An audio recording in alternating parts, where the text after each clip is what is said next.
नमस्कार मित्रांनो, स्वागत आहे आपल्या प्रेम टेक मेथडमध्ये। मित्रांनो, काही वेळा आपल्या मोबाईलमध्ये फास्ट बूट हा मोड ऑन होतो किंवा अन्य इतर मोड सुद्धा ऑन होत असतात। तर याचं सोल्युशन कसं काढायचं चला सांगतो, पण त्याआधी हा व्हिडिओ तुमच्या सर्व मित्रांबरोबर शेअर करा। व्हिडिओवर नवीन असाल तर एक व्हिडिओला लाईक नक्की करा। जास्त वेळ न घेता चला सुरू करूया। या मोबाईलवर फास्ट बूट मोड ऑन झाला आहे, तर याला ऑफ कसं करायचं त्यासाठी तुम्हाला पॉवर कीचं बटन आणि व्हॉल्यूमचं प्लस बटन एका सोबत एक 10 सेकंद होल्ड करून ठेवायचे। त्यानंतर तुम्हाला एक असा इंटरफेस दिसेल।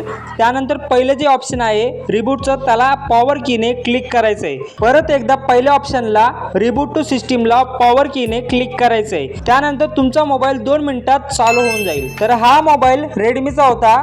तुमचे मोबाईल जर अन्य डिव्हाइसचे असतील तर मला एक फास्ट बूट तुमच्या डिव्हाइसचे नाव टाइप करून एक कमेंट करा, त्यावर मी एक नक्कीच व्हिडिओ बनवेल। अशाच इन्फॉर्मेटिव्ह व्हिडिओसाठी प्रेम टेक मेथडला सबस्क्राइब करा।